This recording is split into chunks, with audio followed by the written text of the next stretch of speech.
Alhamdulillah. Baik. Bismillahirrahmanirrahim. Assalamualaikum warahmatullahi wabarakatuh. Waalaikumsalam warahmatullahi wabarakatuh. Alhamdulillahirabbil alamin wal aqibatu lil muttaqin wa la udwana illa 'alal zalimin. Asyhadu an la ilaha illallah wahdahu la syarika lah wa asyhadu anna Muhammadan abduhu wa rasuluhu la nabiyya wa la rasula ba'dah. Allahumma shalli wa sallim ala hadzal nabiyil karim Muhammad sallallahu alaihi wasallam wa ala alihi wa ashabihi wa dzurriyyatihi wa ummatihi wa man tabi'ahum bi ihsanin ila yaumiddin amma ba'du fa ya ayyuhal hadirun usi nafsi wa iyyakum bi taqwallah wa ta'atih faqad fazal muttaqun wa la tamutunna illa wa antum muslimun wa qala Allah ta'ala fi kitabihil karim ya ayyuhalladzina amanu taqullaha haqqa tuqatih wa la tamutunna illa wa antum muslimun. Qala rabbi shrah li sadri wa yassir li amri wahlul 'uqdatam min lisani yafqahu qawli amma ba'du. Bapak Ibu jamaah kajian online Muskaf ya dimanapun berada, semoga kita semuanya selalu Allah istiqomahkan hingga di penghujung umur kita dalam beramal soleh, dalam berbuat baik, dan semoga siapapun yang hadir di sini selalu berada dalam keadaan yang sehat, baik jasmani maupun rohani ya. Sebelum kita bahas materi hari ini ya, Bapak Ibu ya, tentu sebelumnya sudah apa namanya melihat share flyer ya terkait doa yang mustajab ya, terkait doa yang mustajab. Itu nanti akan kita bahas ya, akan kita bahas. Insya Allah akan kita fokuskan ya, kita fokuskan terkait 3 poin ya, tiga poin yang tertera di layar, yaitu mengapa kita kok harus berdoa. Lalu bagaimana cara berdoa ini kemudian agar dikabulkan oleh Allah dan seperti apa penyebab atau yang menjadi faktor doa itu tidak dikabulkan oleh Allah. Lalu yang terakhir nanti ini sebagai renungan kita ya, sebagai mindset kita, paradigma kita, bagaimana cara menyikapi sebuah doa yang mungkin belum dikabulkan oleh Allah Subhanahu wa taala. Bapak Ibu jemaah yang dirahmati Allah, tentu kita sudah hafal mungkin ya. Mungkin banyak dari yang hadir di sini sudah hafal terkait hadis yang Nabi sampaikan. Man salaka tariqan yaltamisu fihi ilman sahalallahu lahu tariqan ilal jannah. Dari hadis ini kita bisa memahami bahwa Nabi tidak menspesifikkan orang yang hadir di kajian seperti apa ini yang kemudian akan dimudahkan kelak jalannya menuju surga.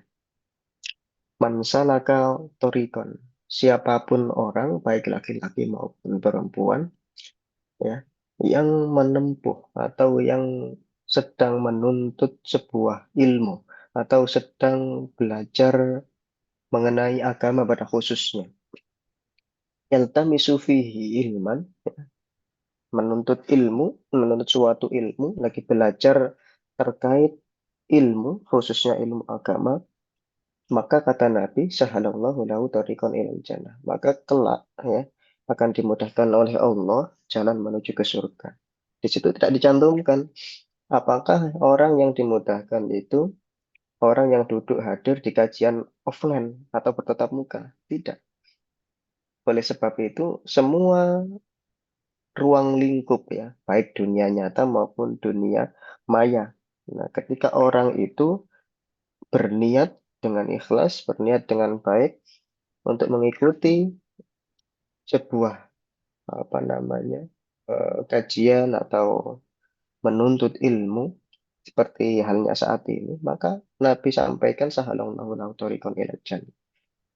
Maka orang-orang seperti ini kemudian kelak oleh Allah akan dimudahkan jalannya menuju surganya Allah. Semoga kita semuanya selalu diringankan untuk menghadiri ya kajian-kajian baik yang kajian bentuknya offline maupun kajian yang bentuknya online. Karena Bapak Ibu jamaah yang dirahmati Allah, ngaji itu penting ya. Ngaji apapun itu penting. Seperti halnya kajian seperti ini. Karena yang namanya ilmu itu memang harus terus di-upgrade, harus terus ditambah wawasannya agar supaya kita lebih giat, lebih bersemangat dalam menjalankan aktivitas-aktivitas dalam sisa-sisa di penghujung umur kita ini. Bapak Ibu jamaah yang dirahmati Allah, langsung saja kita ke pembahasan kita ya. Itu akan saya awali terkait mengapa kita itu harus berdoa atau esensi daripada doa itu seperti apa ya. Mengapa kita itu harus berdoa ya, atau esensi dari berdoa itu seperti apa? Bapak Ibu jamaah yang dirahmati Allah, mungkin barangkali ada yang membuka mushaf, nggak boleh ya, atau melihat yang ada di tampilan layar juga boleh. Kalau misalkan tampilan layar itu sekiranya terlalu kecil, boleh membuka di mushaf Al-Quran ya.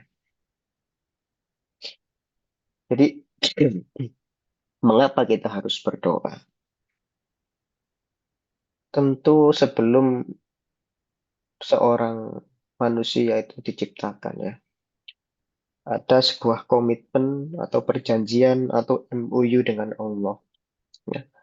Setiap kali orang itu mendapat persoalan, ya, maka akan Allah jawab, ya, maka akan Allah berikan jawaban dari semua persoalan yang dia alami itu. Dan salah satu bentuk dari jawaban Allah itu, ya, salah satu mendapatkan solusi dari apa yang kita panjatkan itu adalah dengan cara berdoa kepada Allah. Maka Bapak Ibu jemaah dirahmati Allah, komitmen atau perjanjian sang calon manusia atau cabang bayi itu bermula sejak kapan? Ditiupkannya roh pertama kali kepada anak turun cucu Adam. Maka para ulama menjelaskan terkait apa namanya ayat di surat Al-Mu'minun ya. Walaqad khalaqnal insana min sulalatin min tin sampai paling bawah itu terkait penciptaan manusia bahwa ketika masuk usia 40 hari ketiga. 40 hari ketiga ini berapa bulan Pak berarti? 40 hari ketiga atau 120 hari ya. Berarti 4 bulan ya. 4 bulan. Itu para ulama sepakat bahwa pada saat itu roh manusia itu, roh anak turun cucu Adam sudah ditiupkan oleh Allah di dalamnya. Maka ini kemudian pernah saya membaca sebuah riset, saya agak lupa judulnya, tapi inti dari risetnya itu bahwa memang ada semacam apa namanya keterkaitan antara perilaku si orang tua dengan si anak tersebut ketika di usia tersebut. Maka tidak heran kita pernah mendengar atau mengetahui secara langsung anak yang masih kecil begitu dia lahir tumbuh agak sedikit besar dia langsung bisa menghafal Al-Quran. Bahkan adalah langsung menuntaskan ketika usia yang sangat muda. Seperti halnya saya lupa ya, di negara kita itu pernah ada yang mencapai rekor sudah selesai hafal Al-Quran ketika usia 5,5 tahun. Itu bermula dari orang tuanya. Maka di situ ada keterkaitan. Maka ketika orang tua itu dalam posisi mengandung, di usia yang segitu dia tidak memperbanyak amal solihnya, ya, maka di situ akan berimbas kepada anaknya. Ya, akan berimbas kepada anaknya. Atau ini juga bisa menjadi strategi ketika ingin mendidik anak mulai sejak usia kandungan, ya sejak ditiupkannya roh ini, ya, sejak ditiupkannya, maka orang tua harus memperbanyak amal soleh, khususnya ketika ingin menjadikan anak tersebut menjadi anak yang dalam tanda kutip mungkin hafal Al-Quran ya. Maka si orang tua harus terus membaca. Ya. Salah satu bentuk upaya pertama dari situ. Maka dalam riset itu apa namanya membuktikan bahwa memang bacaan Al-Quran yang dibacakan ketika anak itu di dalam kandungan, posisi janin itu berubah, Pak. Posisi janin itu berubah. Masya Allah, ini kuasa Tuhan, Pak. Kuasa Tuhan. Maka di sini apa namanya yang menjadi apa namanya edukasi bagi kita bahwa memang ketika proses mengandung sebuah anak itu memang harus benar-benar dijaga mulai dari perilaku, ucapan, dan lain sebagainya. Seperti itu. Maka ini Allah gambarkan Bapak Ibu di surat ketujuh ya. Surat ketujuh ini surat Al-A'raf ada di juz 8 ya. Ada di juz 8 surat Al-A'raf ayat 172 ya. Kalau mau ada yang buka mushaf Al-Quran ini ada di surat maaf ada di juz 8 ya. Ada di juz 8 suratnya nomor 7 ayatnya nomor 172 ya. Ayatnya 172. Maaf, ini juz 9 ya, maaf. Surat Al-A'raf ayat 172 ini masuknya juz 9. Juz 9 halamannya halaman ke-12 ya, halaman 12 posisi ayatnya ada di bagian atas ya. Wa idz akhadha rabbuka min bani adama min duhurihim dzurriyyatahum wa ashhadahum ala anfusihim. Nah, itu saya garis merah ya, saya tebari dengan warna merah. Alastu birabbikum qalu bala syahidna an taqulu yaumal qiyamati inna kunna an hadza ghafilin. Wa idz akhadha dan ingatlah secara terjemah ya. Terjemah itu baik versi Kemenak maupun versi manapun itu kan alih bahasa Pak ya, alih bahasa. Bukan terjemah itu salah bukan karena memang keterbatasan apa namanya kertas ya, sehingga nggak mungkin dijelaskan begitu detail. Maka di sini dibutuhkan ilmu-ilmu yang lain. Nanti ini ada korelasinya dengan nanti Al-Baqarah 186. Al-Baqarah 186 halaman ke-7 ya. Itu tentang ayat doa yang terapit atau yang berada di rangkaian ayat puasa. Nah, ada hubungannya maksudnya apa? Di situ ada lafat wa'id ya. Wa'id. Nanti ayat 186 wa'idha ya. Jadi menurut Imam apa namanya salah satu pakar dalam bidang linguistik ya, Imam Al-Mubarrid, seorang ahli linguistik di era apa namanya kekhalifahan dinasti Abbasiyah ya. Itu menjelaskan bahwasanya ketika ada lafat id ya, ya lafat id di Al-Quran itu memang ada kalanya, kalau normatifnya ya, kalau berbicara normatif secara bahasa, redaksi lafat id itu selalu bergandengan dengan bentuk kata kerja fi'il madhi. Itu di sini wa id akhoda. Tapi dalam prakteknya di Al-Quran itu kadang ada juga berlaku kebalikannya. Id itu nanti gandengannya dengan fi'il mudhari. Nah, jadi yang ketika id ini bergandengan dengan fi'il madhi yaitu akhoda. Ketika Tuhanmu atau ketika Allah mengeluarkan atau mengambil ya.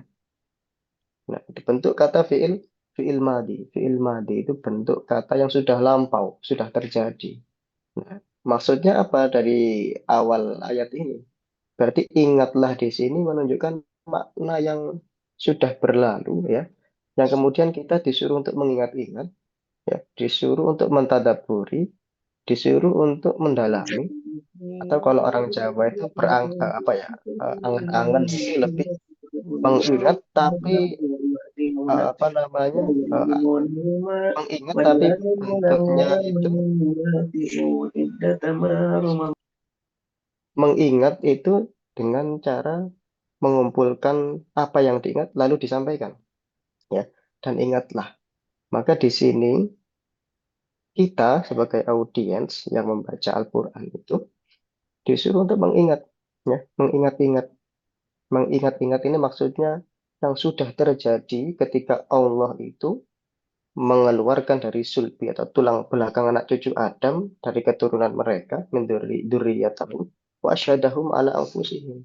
lalu Allah mengambil kesaksian atau apa syahadat ya dari calon manusia itu, dari calon anak Adam itu. Lalu Allah berkata, alastu birabbikum. Ya, alastu birabbikum. Ketika bayi itu berada di usia 40 hari ketiga atau 120 hari, berarti 4 bulan. Allah bersaksi, si calon itu bersaksi, calon bayi itu bersaksi kepada Allah. Dengan Allah bertanya, alastu birabbikum. Maka orang itu menjawab, si calon anak Adam itu menjawab, qalu bala syahidna. Ya, qalu bala syahidna.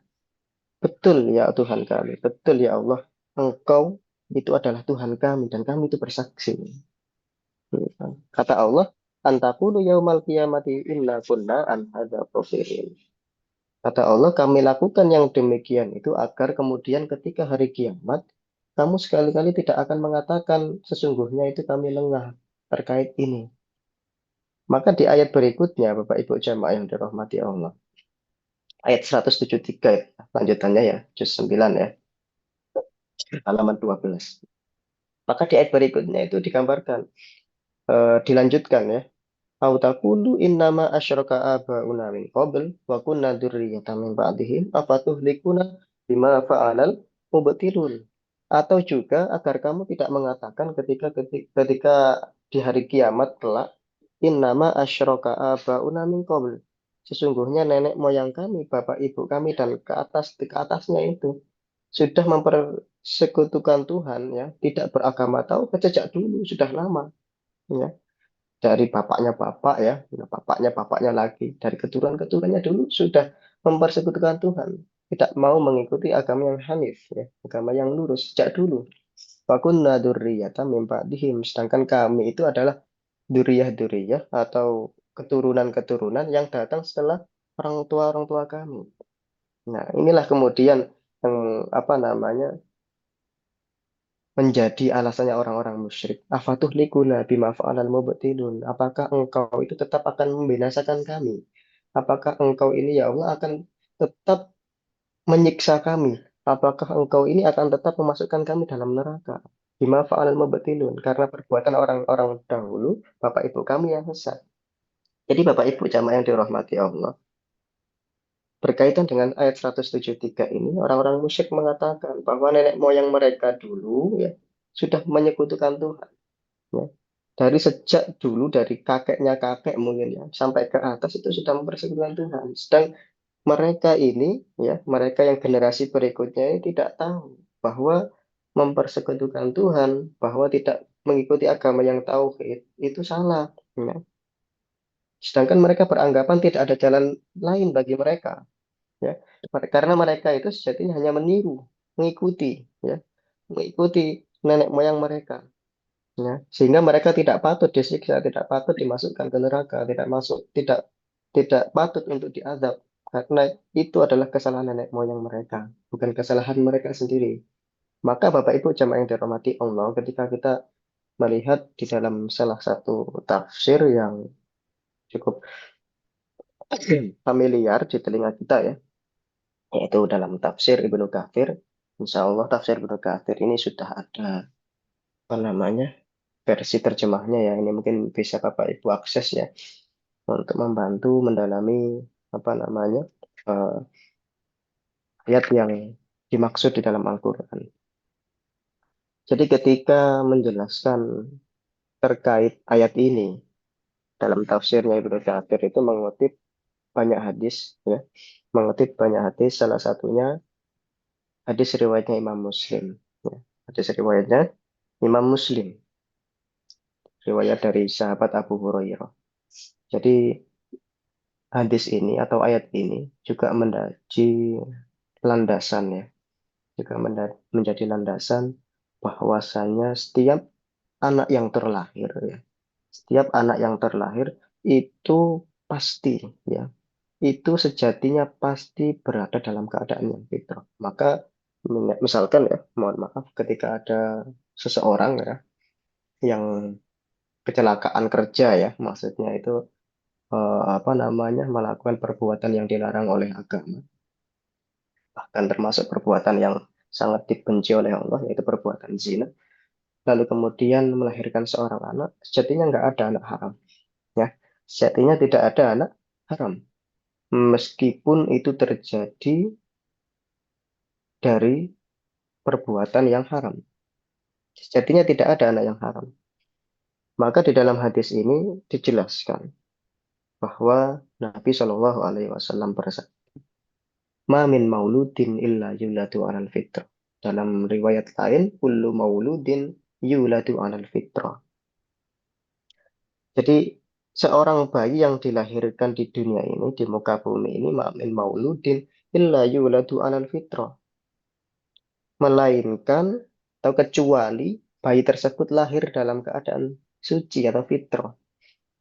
Suci atau fitrah itu kan apa? Maksudnya itu manusia diciptakan oleh Allah, ya, itu selalu mempunyai naluri beragama tauhid, ya. Meskipun terlahir dari kondisi orang tua yang non-muslim. Sejatinya anak yang lahir dari rahim orang tua yang non-muslim, anak yang terlahir itu dalam keadaan suci. Illa yu ladu alal fitrah, ya. Karena naluri beragama ketika seorang bayi yang dilahir, berdasarkan ayat tadi ya, qalu bala syahidna, ya, itu sejatinya mereka Islam, ya. Sejatinya mereka Islam. Maka ketika ada manusia, ya, yang hari ini tidak beragama tauhid, itu tidak wajar, ya, menyalahi aturan sebenarnya. Karena sebenarnya dari sejak ada di dalam rahim seorang ibu, anak itu memiliki naluri agama tauhid. Nah, kenapa kemudian dia terlahir non-muslim? Nah, ini lanjutan hadisnya. Fa'abawahu yuhawidanihi aw yunassironihi aw yumajjisanihi. Ya. Jadi yang menjadikan anak tersebut tidak lagi muslim, ya, tidak lagi menjadi orang yang muslim, beragama Islam, beragama tauhid. Ya karena lingkungannya, lingkungan keluarga. Fa'abawahu. Kemudian kedua orang tuanya lah yang membuatnya menjadi yuhawidanihi, menjadi Yahudi. Au yunassironihi, yang menjadikan anak tersebut menjadi Nasrani. Au yumajjisanihi, yang menjadikan anak tersebut menjadi apa namanya, beragama Majusi. Nah, jadi setiap anak itu terlahir dalam keadaan fitrah, dalam keadaan suci, itu beragama tauhid. Dan yang menjadikan anak tersebut tidak Islam itu ya karena bapak ibunya, kondisi lingkungannya. Ya. Maka di penghujung hadis ini saya persingkat, lalu Abu Hurairah radhiyallahu an berkata, ini berkaitan dengan surat Ar-Rum ya. Surat Ar-Rum ini surat ke-30. Surat ke-30, ayatnya 30 ya. Ini biasanya kalau di Indonesia jadi flash sale ini Pak ya. 30 banyak promo biasanya. Nah, di surat 30 ayat 30 ya, fa'aqim wajhaka lid-dini hanifa fitratallahi allati fataran nasa 'alaiha, dan seterusnya ila akhirih.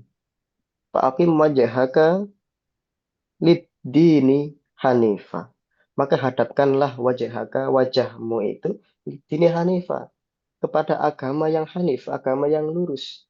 Kalau secara terjemah, di dalam terjemah manapun itu selalu dicantumkan keterangan buka kurung tutup kurung ya, yaitu Islam. Tapi aslinya tidak dijelaskan, tapi maknanya itu mengarah ke situ, lidini hanifah. Nah, maka kalau apa namanya, kita lanjutkan di lafaz berikutnya, fitrahullah, ya. Setiap bayi yang lahir itu fitrahnya itu ya beragama Islam, ya. Maka Bapak Ibu jamaah yang dirahmati Allah. Maka di dalam riwayat yang lain, dalam tafsirnya Ibnu Katsir itu agak panjang, Pak ya. Itu agak panjang, saya sorot yang warna merah itu ya. Dalam riwayat yang lain dengan mengutip hadis kalau nggak salah itu dari kitab tafsirnya Imam Al-Qurtubi, ya. Itu menjelaskan bahwa dulu ya ada salah seorang sahabat itu, alhamdulillah bisa saya cantumkan juga ya dengan terjemahnya ya. Alhamdulillah cukup ya layarnya, nanti bisa Bapak Ibu baca ya. Dulu ada salah seorang sahabat yang ikut berperang bersama Nabi Shallallahu Alaihi Wasallam. Ya, ghazautu ma'a Rasulillah Shallallahu Alaihi Wasallam arbaun ghazawatin. Jadi Ada sahabat yang ikut peperangan bersama Rasulullah dalam 4 peperangan berurutan. Ya. Qala fatana walu al-qaum ad-durriyah ba'dama qatalu al-muqatilah. Jadi suatu ketika ya sahabat Nabi yang ikut dalam pertempuran atau peperangan itu, pasukan kaum muslimin itu membunuh anak-anak ya, anak-anaknya orang yang diperangi itu orang-orang musyrik ya. Dan setelah kejadian itu berlangsung, Bapak Ibu, apa responnya Nabi? Ya, ketika mendengar hal tersebut, para pasukan kaum muslimin ini setelah membunuh pejuang-pejuang musyrik, orang-orang musyrik, ya. Lalu apa namanya, pejuang-pejuang muslimin, kaum muslimin juga membunuh anak-anaknya. Ketika mendengar kabar itu, maka Nabi marah besar. Ya. Maka Nabi sangat marah, marah besar. Fastadda alaihi. Ketika Nabi itu mendengar berita itu, ketika Nabi itu mendengar berita itu sampai ke telinga beliau. Fastadda alaihi. Lalu kemudian Nabi berkata, "Tsumma qala ma balu aqwamin yatanawaluna dzurriyyah." Ya. Lalu Nabi bersabda, "Mengapa ada orang-orang yang membunuh anak-anak?" Ya. Ma balu aqwamin yatanawalud dzurriyyah. Ya. Mengapa ada di antara kalian itu yang membunuh anak-anak?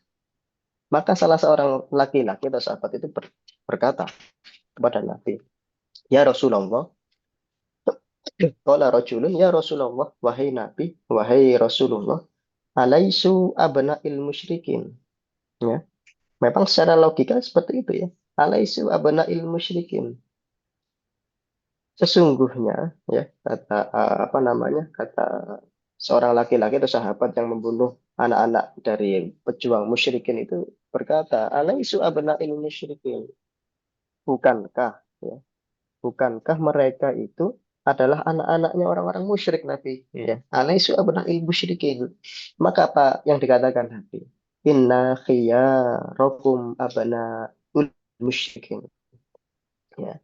Inna khiyarakum abna'ul musyrikin. Ya. Sesungguhnya kata Nabi, kalian juga berasal dari anak turun orang-orang yang musyrik juga. Ya. Maka hadis ini juga berkesinambungan dengan hadis yang diriwayatkan oleh Imam Muslim di atas tadi ya. Maka Nabi menjawab, menjelaskan, ala innaha laisat nasamah tuladu illa wulidat alal fitrah. Ya. Ketahuilah, tidak ada seorang anak pun ya, tidak ada seorang bayi pun yang dilahirkan oleh ibunya ya, itu dilahirkan dalam keadaan fitrah. Ya. Meskipun dalam tanda kutip orang tuanya non muslim, orang tua yang musyrik, karena sejatinya anak yang terlahir itu dalam keadaan suci. Maka hari ini kalau kita melihat kejadian atas saudara-saudara kita ya di Palestina ya, itu sebenarnya bukan hanya persoalan agama, Pak. Ya, persoalan kemanusiaan juga karena membunuh anak-anak yang masih kecil ya, anak-anak yang masih kecil, apalagi orang tuanya yang muslim. Bahkan di Palestina saya yakin ada juga yang beragama non muslim ya, karena setiap anak yang lahir itu selalu atau pasti dalam keadaan fitrah. Fitrahnya itu apa? Ya, memiliki naluri agama tauhid seperti yang dijelaskan tadi di atas. Nah, fama tazalu 'alaiha hatta yubayyinu anha lisaniha. Ia tetap dalam keadaan fitrah, ya, dan ia tetap berada di atas fitrah itu hingga lisannya ya mulai dapat mengungkapkan keyakinannya. Ya. Ketika anak masih kecil ya, kalau sekarang kita anggap ya anak yang sudah bisa bersaksi atau bisa mengucapkan, bisa berpikir secara logis ya, itu kan ketika mencapai usia balik ya mungkin ya, dia bisa menentukan pilihannya, keyakinannya, maka di situ sudah tidak lagi fitrah. Ya. Sudah tidak lagi fitrah. Ketika anak-anak yang kecil maka Nabi marah besar ketika ada pejuang muslim ya, pasukan muslim dari sahabat-sahabat Nabi itu membunuh anak-anaknya orang musyrik yang masih kecil itu. Nah, Nabi marah besar, fastadda alaihi. Nah, karena yang menjadikan mereka musyrik, yang menjadikan mereka Yahudi, yang menjadikan anak itu menjadi anak anak yang Nasrani, itu ya karena kedua orang tuanya, karena lingkungan internalnya. Ya. Fa'abawahu yuhawwidaniha aw yunasironiha. Maka kedua orang tuanya lah yang menjadikannya itu Yahudi, yang menjadikannya itu Nasrani. Bapak Ibu jamaah yang dirahmati Allah. Jadi maksud tadi ya ad-dini hanifah ya di dalam Quran surah 30 ayat 30 fa'atim wajhaka lid-dini hanifah. Maka hadapkanlah wajahmu ya itu lurus kepada agama yang hanif ya. Agama yang hanif itu apa? Digambarkan ini oleh Allah di dalam Quran surat ketiga. Quran surat Ali Imran ayatnya nomor 19. Yaitu apa? Innad dina indallahil Islam. Ya. Innad dina indallahil Islam. Jadi maksudnya ad-din itu ya ini. Ada di ayat 19 surat Ali Imran surat ketiga. Sesungguhnya ad-din ya agama, suatu agama yang diridhoi oleh Allah, agama yang lurus itu ya indallahil Islam, ya agama Islam. Ya. Sesungguhnya agama yang diridhai Allah, agama yang hanif itu di sisi Allah, yaitu adalah agama agama Islam. Nah, itu Bapak Ibu jamaah yang dirahmati Allah. Maka di sini di poin berikutnya, lalu seperti apa? Lalu seperti apa ya, atau bagaimana cara berdoa ya, agar dikabulkan dan juga menjadi sekaligus menjadi penyebab apa faktor atau yang atau apa penyebabnya doa itu tidak dikabulkan oleh Allah. Atau mungkin ada juga yang memiliki anggapan doanya belum dikabulkan, padahal Allah sudah mengabulkan doanya. Nah, Bapak Ibu jamaah yang dirahmati Allah, perintah berdoa ya itu kalau kita telusuri secara aspek kebahasaan itu selalu menggunakan redaksi lafat atau redaksi kata atau bentuk kata fi'il mudhari. Wa qala rabbukum ud'uni astajib lakum. Ya. Wa qala rabbukum ud'uni astajib lakum. Itu ada di surat ke-40, surat Ghafir. Surat Ghafir, surat ke-40, ayatnya kalau tidak salah ya, nomor 60. Itu ada di juz 4 Bapak Ibu. Juz 4 halamannya halaman ke-13 ya, halaman 13 itu halaman ganjil, berarti sebelah kiri ya. Wa qala rabbukum ud'uni astajib lakum. Ya, perintah untuk berdoa maka berdoalah kepadaku ud'uni astajib lakum. Itu memakai redaksi kata fi'il mudhari. Ya, redaksi kata fi'il mudhari kalau ada dalam bahasa Arab gitu ya. Ini juga ada korelasinya dengan surat Al-Baqarah surat kedua ayat 186. Itu juga menggunakan redaksi fi'il mudhari. Ya, redaksi fi'il mudhari. Jadi Bapak Ibu jamaah yang dirahmati Allah. Al-Baqarah 186. Kalau kita jumpai, mungkin ada beberapa bapak-bapak yang hadir di sini sudah pernah menghafal ayat ini ya, sudah pernah melewati halaman ini ya. Ini ada di halaman ketujuh, halaman ketujuh di juz 2 ya. Posisinya sebelah kiri, ayatnya paling bawah ini. Di ayatnya ini terjepit ya, atau diapit dengan rangkaian ayat-ayat puasa. Mulai ya ayyuhalladzina amanu kutiba alaikumussyam sampai paling bawah itu ayat ini. Wa idza sa'alaka ibadi anni fa inni qarib ujibu da'watad da'i idza da'ani falyastajibu li wal yu'minu bi la'annahum yarshudun. Ya, la'annahum yarshudun. Ini cara sekaligus penyebab doa itu bisa dikabulkan dan tidak dikabulkan oleh Allah. Wa idza sa'alaka ibadi anni fa inni qarib ujibu da'watad da'i yang saya warna merah. Nah, itu juga menggunakan redaksi fi'il mudhari. Ujibu da'watad da'i idza da'ani falyastajibu li. Menggunakan fi'il mudhari lagi. Wal yu'minu bila annahum yarshudun. Kalau kita terjemahkan wa idza sa'alaka ibadi anni. Kalau tadi di surat apa tadi Al-A'raf ya. Wa id akhadha ya. Normatifnya di dalam bahasa Arab, kalau kata id itu selalu bergandengan dengan fi'il madhi.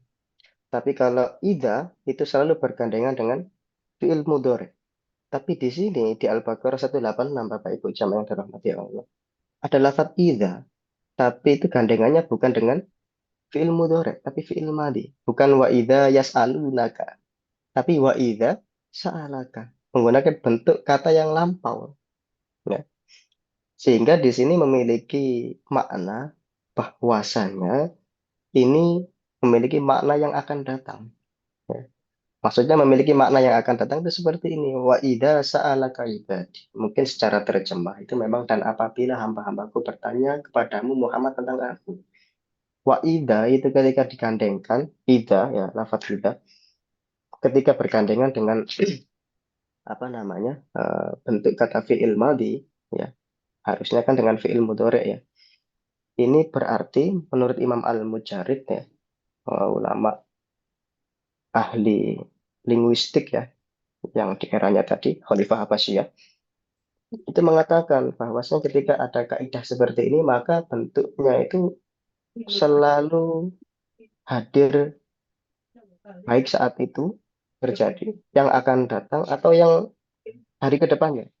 Sehingga maknanya ini seperti ini. Dan suatu ketika ya, dan apabila suatu saat di waktu yang akan datang dan apabila di waktu yang akan datang ada seorang hamba-hambaku itu kata Allah yang bertanya kepadaku, yang bertanya tentang aku, Ani, ya, maka jawablah, fa inni qarib. Maka sesungguhnya Allah itu dekat. Nah, itu yang saya apa namanya? Warnai merah ya. Ujibu da'watad da'i idza da'ani. Ya. Ujibu da'watad da'i idza da'ani. Ini yang harus menjadi apa? Pedoman kita, ya. Kita yakin bahwasanya yang namanya doa itu pasti, ya, pasti Allah kabulkan. Cuma mungkin nanti ada penjelasan hadis ya di slide berikutnya. Ada yang kemudian membuat orang itu ternyata doanya sudah dikabulkan, tapi orang tersebut tidak sadar. Ujibu da'watad da'i idza da'ani. Kalau kita terjemahkan, maka kata Allah, aku kabulkan permohonan orang yang berdoa. Aku jawab, kata Allah, permohonan atau doa orang yang berdoa itu idza da'ani, apabila dia itu berdoa kepadaku. Ya. Apabila dia itu berdoa kepadaku. Ya. Apabila dia berdoa kepadaku. Fal yastajibuli, maka hendaklah mereka itu jika mau dikabulkan doanya memenuhi perintahku. Ya. Memenuhi perintahku, yaitu kemudian disebut dengan takwa. Takwa itu kan kalau secara terminologi ya, secara istilah ulama banyak yang mengartikan dengan imtithalu awamirillah wajibinabu nawahihi. Imtithalu awamirillah melaksanakan, menjalankan, menunaikan segala perintahnya Allah ya, yang halal dikerjakan, yang haram ditinggalkan. Wajibinabu nawahihi dan menjauhi segala hal yang sudah dilarang oleh Allah. Itu secara umum ya. Maka ada salah satu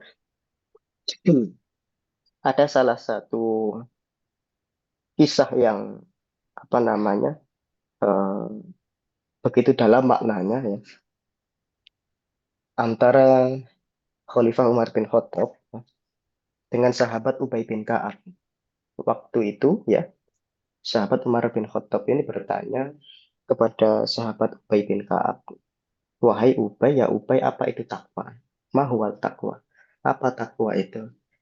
Ketika sahabat Ubay itu ditanya terkait apa itu takwa, maka sahabat Ubay ini tidak menjawab, tapi justru balik bertanya kepada Khalifah Umar bin Khattab, kepada Umar bin Khattab, apakah engkau ya Umar pernah melewati jalan yang penuh akan duri? Ya. Atau pernahkah engkau ya Umar melewati jalan yang banyak durinya? Maka Umar bin Khattab pun menjawab, ya tentu saja saya pasti pernah melewati jalan yang ada durinya atau jalan yang banyak durinya. Dan seketika itu pula sahabat Ubay menimpali jawabannya sahabat Umar bin Khattab. Maka apa yang engkau lakukan, wahai Umar, seketika engkau itu melewati jalan yang ada durinya atau jalan yang banyak durinya itu? Maka Umar bin Khattab pun menjawab, ya tentu saja aku akan melewatinya dengan hati-hati. Lalu kemudian sahabat Ubay menjawab, yaitu esensi atau hakikat takwa itu sendiri, yaitu hati-hati. Hati-hati dalam menjalani segala aspek berkehidupan ini, termasuk menjalankan tadi segala perintahnya, ya, dan menjauhi segala apa yang sudah dilarang oleh Allah Subhanahu wa taala. Wal yu'minu bi, dan hendaklah orang tersebut jika mau dikabulkan doanya beriman dulu, ya. Beriman kepada Allah, beriman kepadaku la'allahum yarsyudun, agar mereka itu memperoleh kebenaran. Bapak Ibu jamaah yang dirahmati Allah. Lalu kemudian kalau kita cermati terkait ayat ini, ya, kita cermati di ayat ini, ujibu da'watad da'i idza da'ani. Ya, saya kotak putih dan tulisannya merah itu ya. Itu menggunakan redaksi fiil mudhari. Fiil mudhari itu bisa bermakna itu bisa berlangsung saat itu juga, ya, atau sekarang. Ini artinya doa itu bisa langsung dikabulkan saat itu juga sejak orang itu berdoa kepada Allah. Lalu kedua, memiliki makna yang terus berlangsung. Dan yang ketiga, memiliki makna yang akan datang. Sehingga doa itu kalau tidak dikabulkan saat itu juga bisa jadi akan dikabulkan beberapa saat kemudian. Entah minggu depan, bulan depan, tahun depan, atau tahun-tahun depannya lagi. Karena sejatinya doa itu tidak ada yang ditolak oleh Allah Subhanahu wa taala. Da'wat da'i idza da'an, ya. Ada da'ani. Da'ani itu menggunakan redaksi fiil madi, bentuk kata kerja lampau. Maka Bapak Ibu jamaah yang dirahmati Allah, ayat ini unik. Coba saya geser ya. Nah, salah satu bentuk keunikannya bagaimana? Yaitu ada 3 poin ya, setidaknya saya cantumkan di situ. Yang pertama, redaksi lafadz sa'alaka di Al-Quran, ya. Lebih khusus lagi di surat Al-Baqarah, ya. Itu apa namanya beserta kata turunannya ya. Sa'alaka, terus yas'alunaka, itu kan banyak ya di surat-surat Al-Baqarah pada khususnya. Itu dijumpai di Al-Quran itu disebutkan sebanyak 16 kali dan 7 diantaranya itu ada di surat Al-Baqarah. Tapi ayat ini unik Bapak Ibu. Harusnya lafadz ida itu kan bergandengan dengan fi'il mudhari. Tapi di sini bergandengan dengan fi'il madhi dan ini adalah ayat satu-satunya di Al-Quran. Ayat-ayat ayat satu-satunya di Al-Quran. Ada lafadz yang bentuknya apa namanya sa'alaka. Ya. Lafadz sa'alaka bentuknya fi'il madhi. Ya, bentuknya fi'il madhi. Tapi beriringan atau bergandengan dengan ida. Ya. Maka di situ satu-satunya ayat yang didahului syarat berupa ida. Wa ida sa'alaka ibadi anni fa inni qarib, ya. Ini seolah apa Bapak Ibu? Jadi seolah-olah Allah itu mengisyaratkan bahwasanya permintaan doanya atau doa yang dipanjatkan itu sebenarnya sudah separuh diijabah oleh Allah. Analoginya seperti apa? Kalau kita terjemahkan, wa idza sa'alaka, jika kemudian hari ada salah seorang dari hamba-hambaku, ya, salah seorang dari hamba-hambaku yang bertanya tentang aku, Ani fa ini korib, maka sesungguhnya aku ini dekat. Jadi di situ diawali dengan redaksi Ini lafadz berapa ida. dulu? Terus itunya berapa? Analoginya itu Apa? seperti apa? Tak hitungnya itu loh, Ketika ya kan? Nah, ada itu seseorang nih. yang datang, ya, ketika ada seseorang yang datang menemui orang yang kaya. Itu normal aja. Ketika ada seseorang yang datang menemui orang yang kaya, lalu ia mengutarakan, menyampaikan permintaannya bahwa dirinya ini Oh, tidak enam. meminta bantuan kepada orang yang kaya. Ini analoginya kira-kira orang yang Jadi gini, datang itu di ya. atasnya Ada itu orang yang datang kepada kalau orang yang masih untuk meminta 100, bantuan kepada kataku orang tersebut. 120, ya kan? Kira-kira Ya orang kan? tersebut Terus bawahnya itu, pasti diterima atau pasti bawahnya ditolak permintaan 80, bantuannya itu. dia normal. Itu Dia 50-50. normal. Bisa jadi Jadi itu akan itu bisa aja mungkin kayak aku kemarin namanya kan. Aku tuh dibantu dengan bawahnya orang 90. kaya tersebut. Jadi aku Bisa tinggi. jadi juga Atasnya orang tersebut 110 aku kemarin. tidak Itu. dibantu oleh, Makanya aku pusing-pusing itu kan. Karena bisa jadi orang tersebut tidak dibantu oleh orang yang kaya tersebut. 50-50. Kemungkinan besar juga dibantu, kemungkinan besar juga tidak dibantu. Tapi ayat ini tidak. Ayat ini itu seolah-olah seperti ini. Ketika analoginya ya ini ya, analoginya. Ibarat seperti ada seseorang yang kaya, lalu mengumumkan kepada halayak misalkan, bahwasanya jika ada orang itu yang mau datang saja ke rumahku, maka pasti akan aku bantu. Nah, analogi ayat ini seperti itu. Jika ada seseorang yang berdoa kepada Allah, maka akan pasti aku jawab permintaannya itu. Analoginya tadi seperti orang yang kaya mengumumkan kepada halayak bahwasanya jika ada atau seandainya ada orang yang datang ke rumahku, maka akan pasti akan aku bantu. Nah, jadi di ayat ini tuh yang sudah memfasilitasi oleh Allah sudah difasilitasi. Ada hamba yang meminta doa pun ya pasti akan Allah kabulkan. Ujibu dakwat da'i idza da'ani. Ya. Ujibu dakwat da'i idza da'ani. Jadi sudah ada jawaban terlebih dulu sebelum orang itu meminta. Maka sejatinya inilah ketika orang itu pertama kali berdoa kepada Allah, sejatinya itu sudah separuh jalan doa itu diijabah oleh Allah Subhanahu wa taala. Ya. Maka Bapak Ibu jamaah yang dirahmati Allah. Dan pada ayat ini ya, jawaban dari ayat atau redaksi lafaz yang memiliki kandungan sebuah pertanyaan, wa idza sa'alaka. Sa'alaka itu adalah ayat yang jawabannya itu tidak memakai perantara kul. Ya. Berbeda dengan ayat-ayat yang misalkan ya, ini ada di surat Al-Baqarah 189. Yas'alunaka, maka tanyakanlah kepadamu, ya. Tanyakanlah kepadamu, Muhammad, ya. Mada yunfikun, apa yang hendak mereka infakkan. Kul ma'ang faktum. Itu selalu dijawab dengan redaksi kul. Tapi redaksi ayat pertanyaan di ayat ini tidak dijawab dengan kul. Ya, tidak memakai perantara redaksi kata kata kul. Sehingga apa Bapak Ibu jamaah yang dirahmati Allah?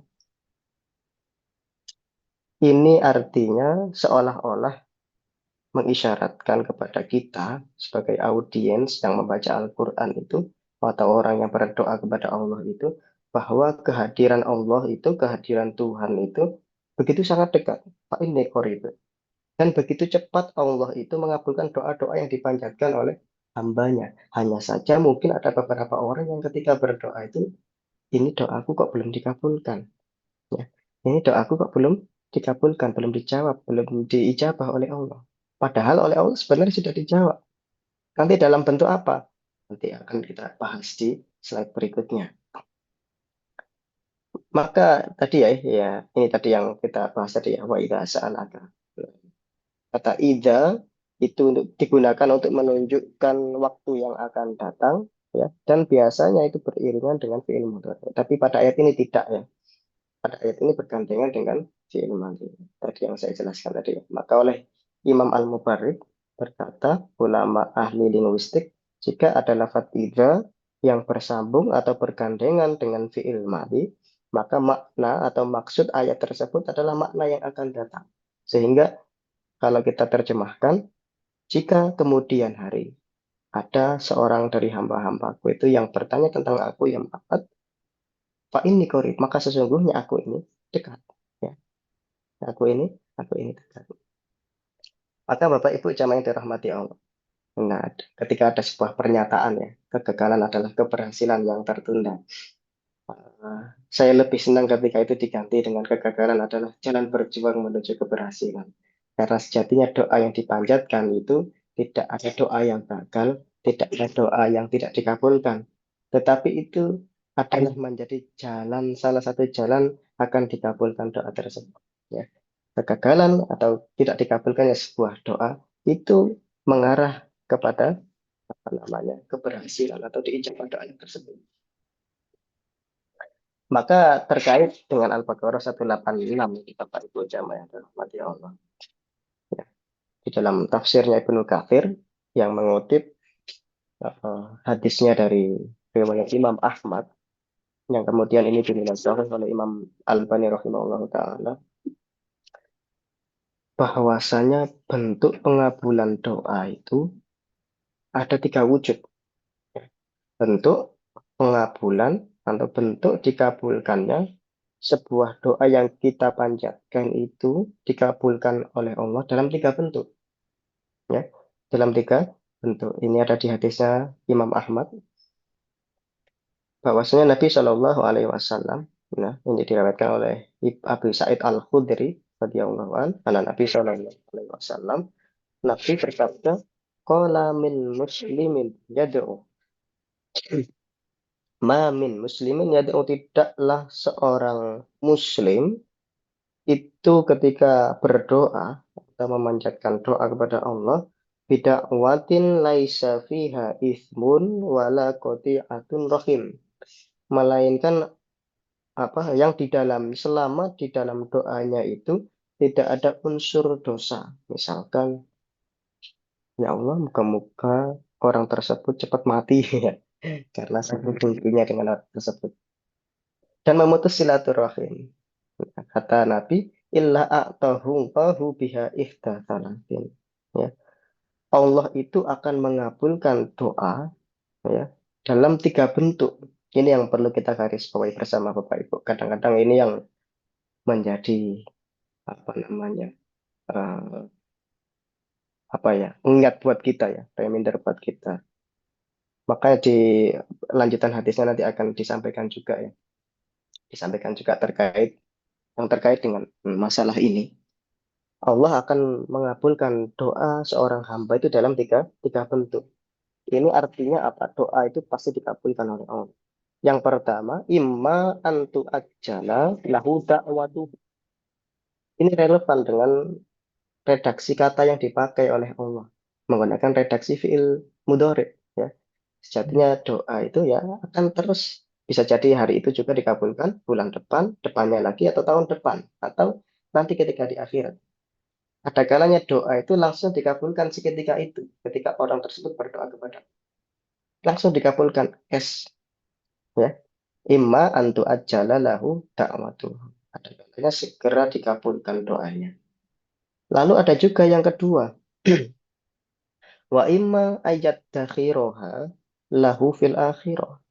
Ada kalanya doa itu disimpan oleh Allah, lalu kemudian diberikan kepada orang yang berdoa itu ketika di akhirat. Ya. Wa imma yadakhiroha lahu fil akhirah. Lalu yang ketiga, ini yang seringkali jarang kita sadari. Wa imma ayyasrifa anhu minasu'i mithlaha. Ya, bentuk pengabulan doa, ya, bentuk terkabulnya sebuah doa yang kita panjatkan, terkadang oleh Allah itu dikabulkan dengan cara apa? Dihindarkan dari keburukan-keburukan yang ukurannya itu setara dengan doa yang kita panjatkan. Maka ketika kita memiliki doa yang begitu besar, begitu hebat, ya, itu bentuk pengabulan doa apa yang ia panjatkan bisa jadi dihindarkan dari segala bentuk keburukan, ya, bentuk kejahatan yang hendak menyerang diri kita. Misalkan, saya pernah berdoa apa ya? Padahal secara logika, waktu itu saya itu pasti tertabrak misalnya.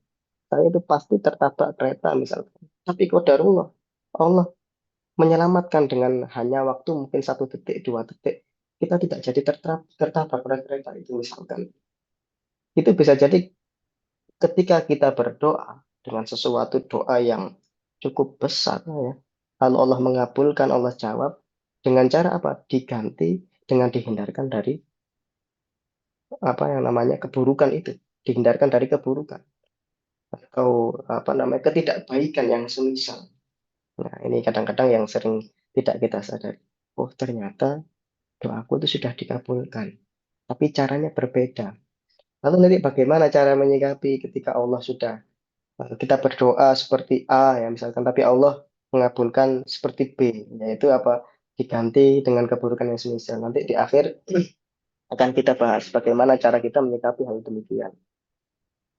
Maka Bapak Ibu jamaah yang dirahmati Allah, di dalam tafsir Ibnu Katsir ya lagi-lagi itu juga mengutip hadis riwayatnya Imam Muslim ya.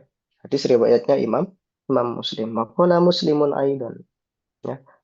Dan Imam Muslim juga berkata terkait hal ini, yaitu diriwayatkan dari sahabat Abu Hurairah radhiyallahu an bahwa Nabi Shallallahu alaihi wasallam itu bersabda, la yazalu yustajabu lil abdi ya.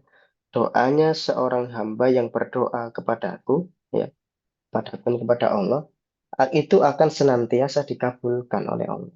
La yazalu yustajabu lil abdi. Doa seorang hamba yang berdoa kepada Allah itu senantiasa akan dikabulkan ya. Malam yada'u bi itsmin au qati'atun rahim ya. Selama dia berdoa itu tidak berdoa untuk hal-hal yang mengarah kepada dosa atau memutus tali silaturahmi. Malam yastakjil ya. Malam yastakjil ya. Dan selama ia tidak terburu-buru, tidak tergesa-gesa. Maka sahabat Abu Hurairah itu bertanya, maksud dari istijalun itu apa? Atau maksud dari tergesa-gesa itu apa? Maka Nabi berkata, qad da'autu wa qad da'autu falam ara yustajabu li. Ya, qad da'autu wa qad da'autu. Saya itu sudah berdoa lagi, bahkan sudah beratus-ratus, bahkan beribu-ribu kali, padahal nggak sampai 1000 kali. Sudah sering berdoa. Falam ara yustajabu li. Ya. Tetapi aku ini tidak melihat ada satupun doa itu yang dikabulkan kepadaku. Orang yang memiliki anggapan seperti ini dia tidak sadar bahwasanya pengabulan doa itu Allah kabulkan dalam 3 wujud. Bisa jadi langsung dikabulkan sesuai apa yang dia minta. Bisa jadi akan dikabulkan nanti ketika di akhirat. Bisa jadi juga dikabulkan atau dihindarkan ya dengan cara dihindarkan dari malapetaka, dari keburukan yang semisal dengan doa yang dia panjatkan. Fastahsira inda dzalik wa yatraku ad-du'a. Lalu kemudian orang tersebut karena sudah merasa sering berdoa, lalu tidak tidak apa namanya melihat doa yang dia kabulkan itu sesuai dengan permintaannya, dia putus asa, sudah tidak lagi berdoa, sudah tidak lagi berdoa pada saat itu juga. Bahkan dia tidak berdoa sama sekali. Maya cerakut doa.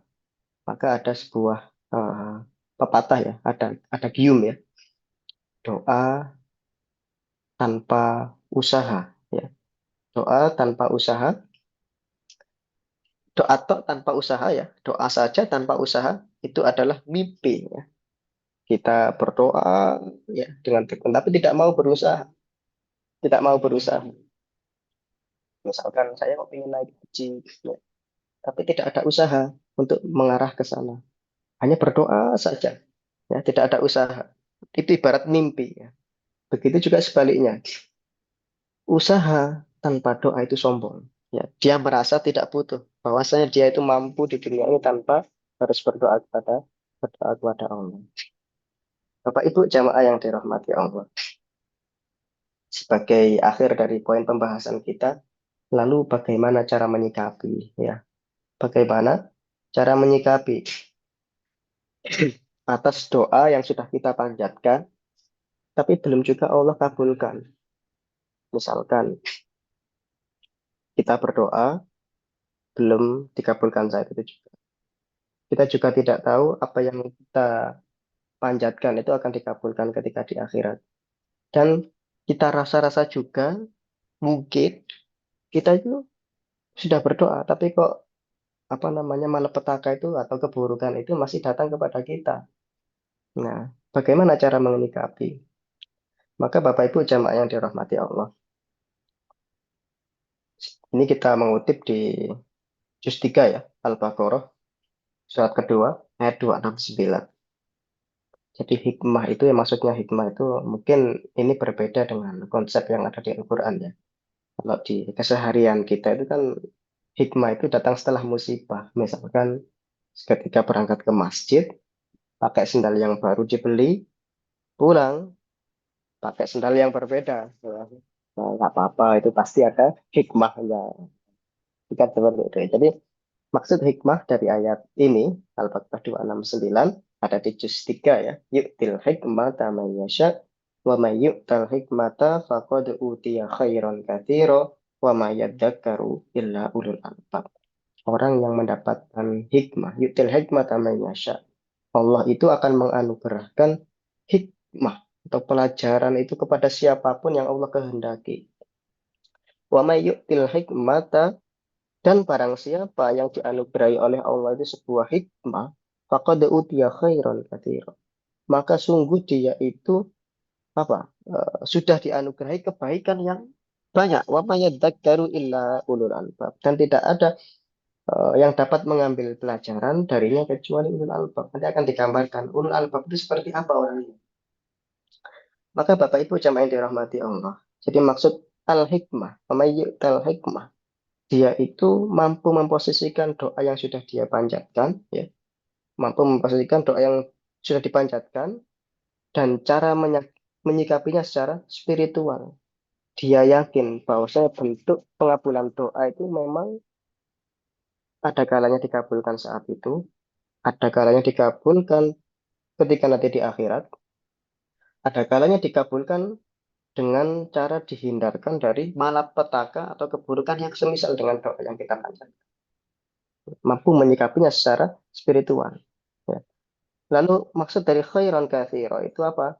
Memiliki pengetahuan ya dan kesadaran spiritual tentang kebenaran yang mendalam. Itu jika kita kaitkan dengan wama yadzakkaru illa ulul albab. Dan di antara cara menyikapi secara spiritual, nah tinggal sedikit ya. Di antara cara menyikapi secara spiritual atas apa doa yang sudah kita pandatkan yang belum dikabulkan oleh Allah, ini Allah sampaikan di dalam Quran surat kedua ayat 216 dan surat keempat ayat 19. Juz 2 dan juz 4 di surat An-Nisa. Wa asa an takrahu syai'an wa huwa khairul lakum wa asa an tuhibbu syai'an wa huwa syarrul lakum wallahu ya'lamu wa antum la ta'lamun. Ya, boleh jadi doa atau sesuatu, boleh jadi sesuatu yang tidak kamu senangi, atau boleh jadi kamu tidak menyenangi sesuatu, wa asa an takrahu syai'an wa huwa khairul lakum, padahal itu baik bagimu. Jadi Allah punya skenario lain ketika kita berdoa A ternyata dikabulkan B. Mungkin ketika kita berdoa A itu ke depannya nanti ada mudorotnya, ada ketidakbaikan buat diri kita. Maka Allah ganti bentuk doa itu dengan yang lain, misalkan dihindarkan dari malapetaka itu. Wa asa an tuhibbu syai'an wa huwa syarrul lakum. Dan boleh jadi apa namanya? Kamu menyukai sesuatu itu ya, wa huwa syarrul lakum, padahal itu tidak baik bagimu. Tidak ada kebaikan bagimu nanti di kemudian hari. Maka di penghujung ayatnya ditutup wallahu ya'lamu wa antum la ta'lamun. Allah lebih tahu, kita tidak tahu apa-apa. Maka tugas kita adalah selalu berhusnudzon kepada Allah.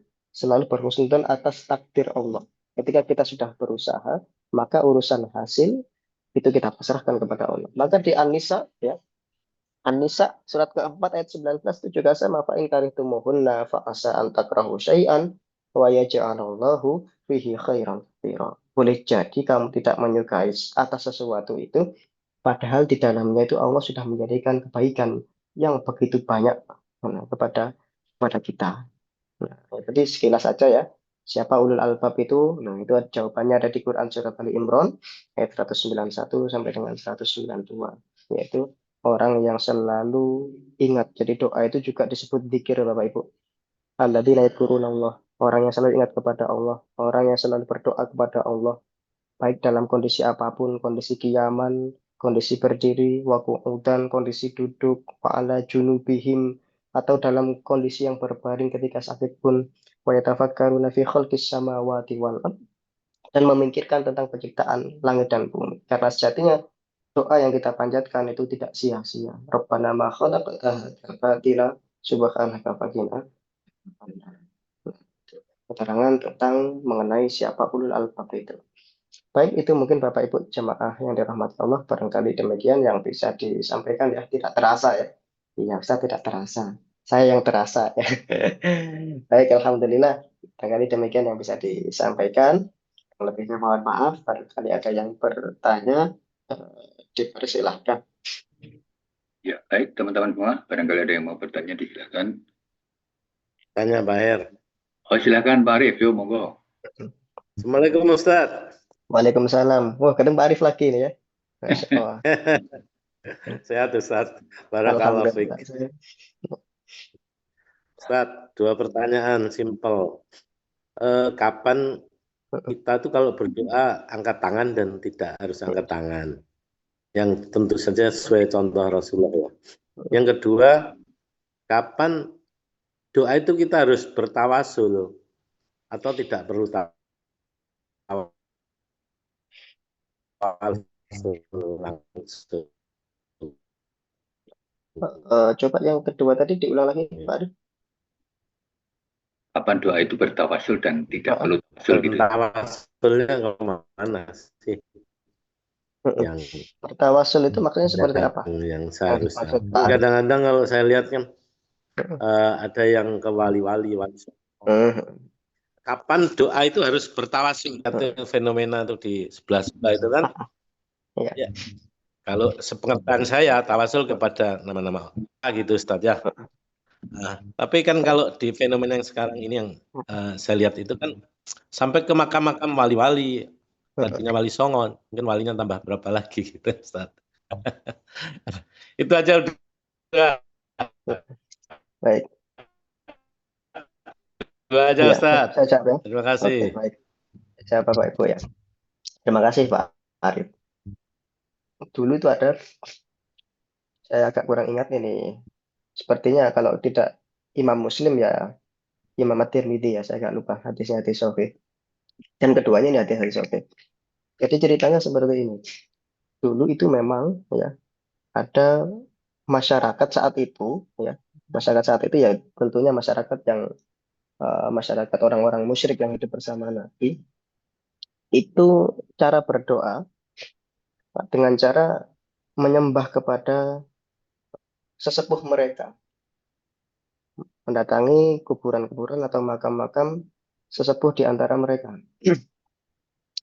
Itulah yang kemudian oleh Nabi, ketika Nabi menjumpai psikologi masyarakat yang seperti itu, tidak berdoa langsung kepada Allah, tapi melalui perantara, ya, melalui perantara, yaitu dengan menjadikan kuburan-kuburan para sesepuhnya itu sebagai perantara untuk berdoa kepada Allah.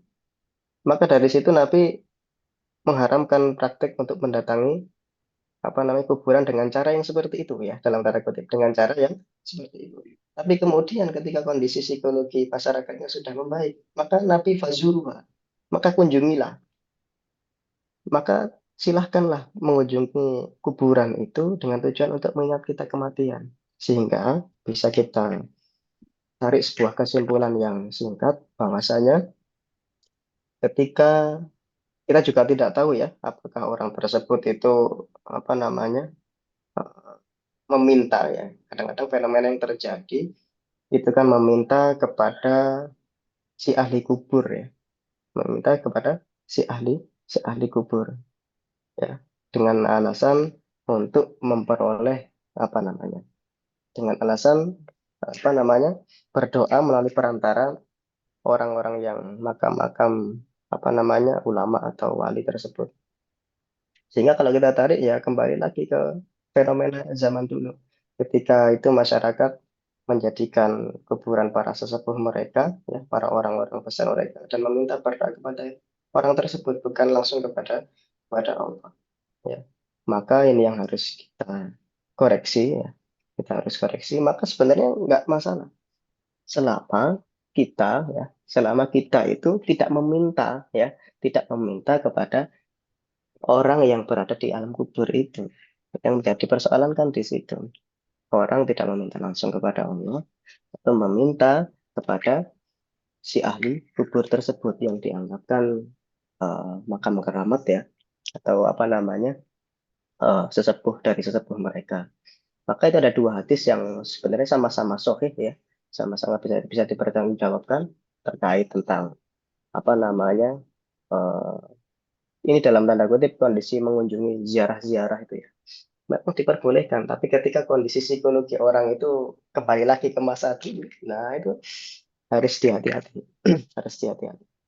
Ya, memang di awal Nabi melarang, tapi kemudian fazuruha, maka kunjungilah untuk mengingat kematian. Bahwasanya mati itu pasti nyata dari semua orang yang hidup di dunia ini. Jadi kesimpulannya yang bisa kita tarik, berdoa ya itu langsung kepada Allah, tidak melalui perantara manusia.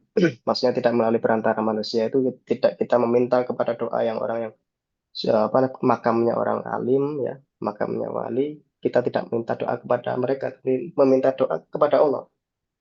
Tapi kalau meminta doa kepada si mayit, nah ini kembali lagi ke psikologi zaman zaman dulu ketika Nabi hidup, zaman jahiliyah. Seperti itu ya Pak Arif ya, kurang lebih ya. Iya, Ya. baik Pak Ustadz. Artinya gini, Ustaz. Heeh. Ustaz, Ya, boleh. boleh Dilanjutkan boleh. kapan kita harus bertawasul, Heeh. kapan tidak bertawasul. Heeh. Kan ada dua jalur nih kan. Oh, kalau Heeh. doa melalui tawasul dengan nama-nama Allah, dengan Heeh. amal baik kita, dan juga dengan orang-orang yang kita anggap baik dan masih hidup kan gitu ya. Artinya tidak dengan Heeh. Oh ya masih. Iya, jadi doa itu ayatnya gitu. heeh. Nah, itu kategorinya kapan sih kita harus bertawasul dan kapan kita langsung saja gitu, Ustaz? Oh, minta doa gitu ya. Jadi memang bentuk doa itu kita minta doa atau mendoakan orang lain. Jadi terkait kapan kita harus minta doa, karena sifatnya itu kan tidak terikat waktu ya. Karena memang bentuk doa itu ya kita mendoakan orang ya, dan juga kita berdoa untuk diri kita sendiri. Maka ketika kita bertanya kapan kita harus apa namanya meminta doa ya kepada orang yang mungkin kita anggap alim ya, yang masih hidup tentunya ya yang masih hidup, kapan kita tidak perlu atau langsung. Ya, tidak ada batasan waktu ya, tidak ada batasan waktu. Tapi itu memang diajarkan oleh Nabi, doakan dan minta doa kepada orang. Seperti itu. Jadi tidak ada batasan waktu terkait kapan kita harus apa namanya harus berdoa sendiri, kapan kita harus minta doa. Tentu kita tahu doa-doa yang mustajab ya. Salah satunya adalah ketika kalau buat bapak-bapak ya, di pertengahan khutbah Jumat gitu ya, khutbah pertama, khutbah di jeda khutbah pertama dan khutbah kedua. Jadi tidak ada batasan waktu Pak. Terkait kapan kita minta doa ya, dan kapan kita berdoa sendiri tidak ada batasan. Akan tetapi itu juga ada tuntunan dari Nabi Shallallahu Alaihi Wasallam. Kita berdoa sendiri dan meminta doa kepada orang lain. Nah, kita kan sering ya minta doanya ya semoga dimudahkan ya. Sejatinya kita itu ya berdoa itu bukan hanya buat diri kita sendiri ya, tapi juga buat orang lain. Ya, seperti itu. Ya, begitu ya Pak Arif ya. Ada Pak Arif tadi dia. Saya sering tertukar. Ini mengangkat tangan tadi. Kalau untuk mengangkat tangannya tadi Pak Ustaz, kapan mengangkat tangan?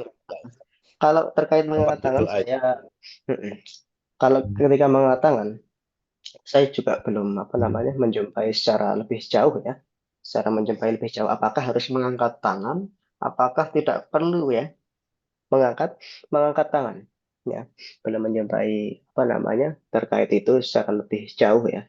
Mungkin nanti di kesempatan berikutnya akan ditunjukkan ya bagaimana Nabi kalau sependek dari apa yang sudah beberapa dibaca itu memang tatkala Nabi itu pernah mengangkat tangan dan pada suatu ketika Nabi juga pernah tidak mengangkat tangan ketika berdoa seperti itu. Mungkin nanti itu saya akan menjawab di petua berikutnya ya, Pak Arif ya. Tapi yang paling pasti memang Mas Nabi pernah Ustaz. mengangkat tangan dan juga memang pernah waktu berdoa tidak mengangkat tangan seperti itu. Ya, yang saya ingat Pak Ah, Ustadz, kalau pengangkatan ketika Pak ah, Nabi itu meminta hujan itu ya, katanya itu tangan benar-benar.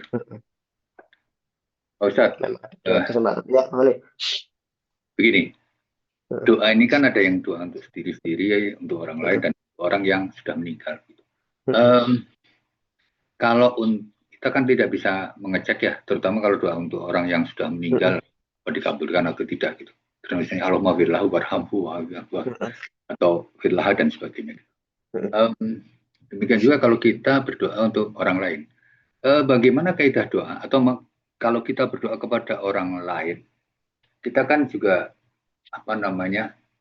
mungkin begini, kita hanya berharap bahwa doa itu suatu saat kita juga didoakan juga oleh orang lain gitu ya. Itu barangkali seperti itu gitu. Kemudian doa itu sebenarnya kalau kita mendoakan orang tertentu yang tidak kita ketahui, maksudnya orang itu tidak tahu bahwa kita mendoakan dia kebaikan. Itu ada pahala nggak bagi kita yang mendoakannya gitu. Mungkin Ya, baik. terus satu Oh ya. ingat itu antara wa'idha dan wa'idha. Ada lagi kan yang maknanya adalah tetap mengingat ya. Ada satu lagi mirip-mirip ini. Ala gitu. Ala innahum humul mufsidun misalnya gitu. Itu juga ingatlah kan begitu. Mungkin pemakaiannya boleh nanti dijelaskan sedikit tentang al terkait dengan wa'id dan wa'idha gitu. Ya, baik. Ya, saya yang pertama ya. Singkatnya berarti apakah kita juga akan berimbas kebaikan pula ya pada diri kita, karena memang setiapnya doa itu kembali lagi kepada diri kita sendiri. Saya ini nanti bisa di cross check ya Bapak Ibu jamaah dirahmati Allah. Ini Imam Muslim apa Imam Bukhari ya? Ini hadisnya pendek. Man dalla ala khairin falahu mithla ajri fa'ilihi. Ya. Jadi bunyi hadisnya man dalla ala khairin, barang siapa memang menunjukkan redaksinya, menunjukkan pada suatu kebaikan, falahu misra ajri fa'ili. Maka bagi orang yang menunjukkan kepada kebaikan tersebut akan juga memperoleh kebaikan yang serupa dengan apa yang dikerjakan orang tadi. Dalam hal ini, kalau kita tarik pada sebuah doa, maka sejatinya ketika kita berdoa untuk orang lain ya, misalkan untuk keluarga kita, anak kita, saudara kita, atau siapapun itu ya, ketika kita mendoakan hal yang baik kepada orang tersebut, maka itu sejatinya akan berimbas kepada kita pula. Falahu misra ajri fa'ili. Itu akan kembali lagi kepada kita sendiri.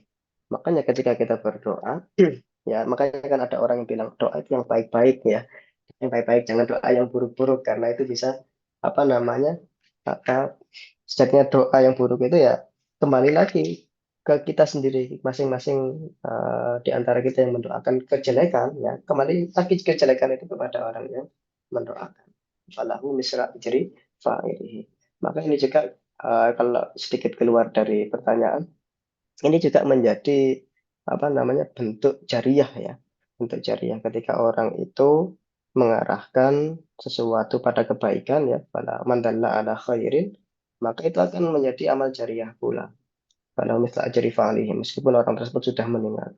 Tapi ketika orang itu mengajarkan suatu keburukan kepada orang lain, lalu kemudian orang lain itu mengikuti mengamalkannya, bahkan dipraktekkan ke anak turunnya, maka itu akan juga menjadi jariah tusuk atau jariah terkait dengan keburukan ya, terkait keburukan meskipun kita sudah wafat, dosanya akan terus mengalir. Begitupun juga dengan berdoa tadi. Ketika doa yang baik itu pula sejatinya kembali lagi kepada diri kita sendiri. Ya, man dalla ala khairin falahu mithla ajri fa'ili. Sepertinya itu Imam Bukhari ya. Seperti itu. Lalu terkait apa tadi? Terkait redaksi ya. Terjemah wa idza sa'alaka dengan apa tadi? Ala innahum humul mufsiduna walakin la yashurun. Jadi yang tadi disampaikan ya, memang terjemah itu kan memang alih bahasa ya. Ini salah satu bentuk ijaz atau kalau kita sebut itu mukjizat dari Al-Quran, kebahasaan Al-Quran yang sungguh sangat apa namanya sangat luas ya. Maka terkait hal ini wa idza sa'alaka ya. Wa idza itu kan apabila ya. Sa'alaka itu kan apa? Bentuknya fiil madhi ya, bentuk kata kerja lampau. Tapi ketika itu menjadi satu kata wa idza sa'alaka ya, maka bentuk maknanya adalah bukan lagi apa namanya kata lampau, tapi ini mengindikasikan bahwasanya ini akan terus berlangsung. Wa idza sa'alaka apabila di kemudian hari ya, maka ini berarti terjemahnya salah ya Ustaz ya. Nah, bukan ya, bukan terjemahnya yang salah. Memang itu apa namanya terkait aspek apa namanya linguistika ya. Wa idza sa'alaka. Ketika ada lafaz idza bertemu dengan sa'alaka ibadi anifa ini qarib, maka makna yang dimaksud itu bukan hanya dan apabila hamba-hambaku bertanya kepadaku, tapi itu lebih jauh lagi. Maka apabila di kemudian hari ya, karena di situ apa namanya bergandengan ada lafaz ida ada id ya. Kalau tadi kan ada ida ada id ya. Jadi penggunaan ida dan id ya. Kalau normatifnya memang id itu bergandengan dengan fiil fiil mudhari ya. Wa'id apa tadi? Maaf, wa fi'il mudhari, fi'il madhi. Wa'id Madi. akhadha. Tadi ya di ayat berapa tadi? Mana? Saya coba cantumkan ya. Nah, memang normatifnya seperti ayat Al-A'raf ayat berapa tadi? Wa'id akhadha rabbuka. Nah, ini. Bukan ya? Nah, ini. Normatifnya memang apa namanya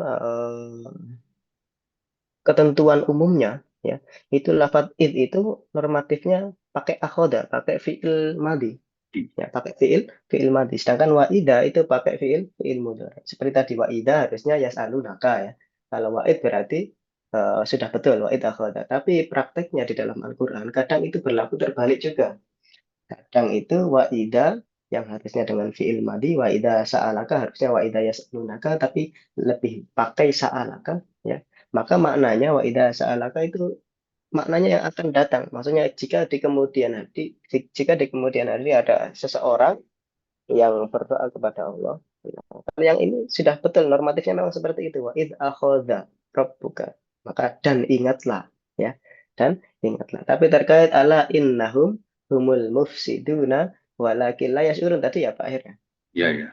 itu juz 1 ya insya Allah sudah hafal semua itu ya jadi itu juga ada ingatlah coba saya cek dulu ya ala innahum humul mufsiduna walakin la yashurun nah ayat berapa itu Ya, berapa tiga atau berapa bentar? Bentar. ala innahum humul mufsiduna. Walakil Nah, dan ingatlah ya, 12 ya. Nah, 12 ini ya. 12. Ala innahum humul mufsiduna walakin la yashurun. Ini juga sama dengan apa namanya surat Ar-Ra'd. Ala bidzikrillahi tatmainnul qulub. Bukanlah. Nah, di sisi lain juga bermakna bukanlah juga ala bidzikrillahi tatmainnul qulub. Bukanlah dengan mengingat Allah, hati itu akan menjadi mutmainnah, hati yang tentram. Nah, sebenarnya bukan hanya ingatlah ya, jadi bahasa Arab itu sangat kaya sekali Bapak Ibu. Misalkan ya, ini kita keluar konteks tentang ingatlah ya, misalkan tentang doroba. Doroba itu maknanya memukul ya. Atau makanya ketika kita menjumpai hadis terkait apa namanya, anak yang meninggalkan sholat ketika sudah mencapai usia berapa baru boleh dipukul itu Bapak Ibu? 4.000 ya. 7 atau 10 itu ya. 7 kalau nggak salah. Tapi jangan. 7 ya. Nah, itu bisa di cross check ya. Nah, itu kan apa namanya ketika apa namanya kita dianjurkan untuk mengingatkan, maka pukulannya itu pukulan yang mengingatkan fadribuhu bermakna pukulan. Tapi beda kemudian dengan ada di surat apa namanya apa itu surat terakhir juz 28 surat At-Tahrim daraballahu mathalan maka artinya bukan Allah memukul sebuah perumpamaan atau permisalan, tapi Allah membuat sebuah permisalan. Nah, itulah bahasa Arab ya. Jadi tergantung dengan konteks apa namanya ayat yang dibahas. Karena ketika kita apa namanya menyelusuri lebih jauh, maka aspek balaghah atau aspek kebahasaan di Al-Quran itu sangat sangat tinggi.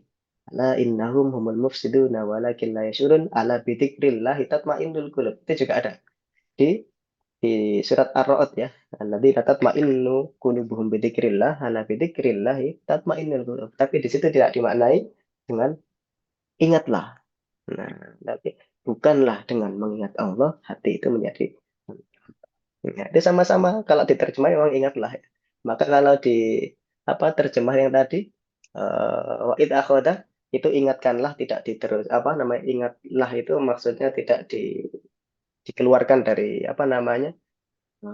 tanda kurung buka kurung ya. Maksudnya diterjemah ketika kita menjumpai ada tanda buka kurung itu menunjukkan maknanya itu mengarah ke situ. Nah, wa id akhadha. Akhadha pun ini juga sebenarnya mengambil. Tapi di sini bukan mengambil. Wa id akhadha. Dan ingatlah ketika Tuhanmu itu mengeluarkan dari tulang belakang anak cucu Adam ya dan keturunan mereka. Itulah kontekstualisasi di Al-Quran itu luar biasa memang. Begitu ya Pak Aher ya. Kurang lebih seperti itu. Jadi memang ada di suatu saat maknanya seperti itu. Seperti ummatan juga sama. Nanti bisa di cross check ya. Lafadz ummatan itu berbeda-beda. Ya, lafadz ummatan ada yang berarti umat, ada juga berarti sekelompok orang. Ya kadang juga berarti orang yang menyerahkan diri kepada Allah. Nah, itu juga disebut ummah. Nah, itulah Al-Qur'an. Ini salah satu bentuk mukjizatnya Al-Qur'an. Maka sudah pantas Al-Qur'an ini turun di tengah-tengah umatnya Nabi karena memang saat itu banyak kalangan masyarakat saat itu ya pandai bersyair ya. Maka ketika Allah berfirman fa'tu bi suratin min mislih atau fa'tu bi asyri suwarim mithlihi muftarayatin di surat lain itu maka sudah pantas ya Al-Qur'an itu tidak ada tandingannya. Tidak ada yang dapat bisa menandingi. Maka bahkan ditantang oleh Allah fa'tu bi suratin mithlihi. Maka buatlah surat yang semisal dengannya. Nah, maka tidak ada yang satu. Seperti itu ya Pak Air. Alhamdulillah. Tidak terasa ya. Alhamdulillah sudah jam 7. Ya, alhamdulillah. Baik, alhamdulillah. Kita dengan doa mungkin ya. Ya, baik Pak. Baik, barangkali demikian. Semoga apa yang kita pelajari hari ini bisa bermanfaat, bisa membawa kita menuju ke arah yang lebih baik dan semoga di akhir penghujung hidup kita semuanya diwafatkan oleh Allah dalam keadaan yang husnul khotimah. Alhamdulillah minasyaitonirrajim. Bismillahirrahmanirrahim. Allahumma shalli ala Muhammad wa ala ali Muhammad walhamdulillahirabbil alamin. Allahumma ighfir lana dhunubana wa dhunuba walidayna warhamhuma kama rabbayana shighara. Allahumma ja'alna ya Allah wa auladana wa dzurriyyatana wa talamidana min ahli al-Qur'an wa ahli al-ilmi wa ahli al-khair wa la taj'alna wa iyyahum min ahli syarri wa dhair innaka ala kulli syai'in qadir. Allahumma ya Allah Allahumma khtim amalana bi husnil khatimah wa la tahtim amalana ya Allah bi su'il khatimah.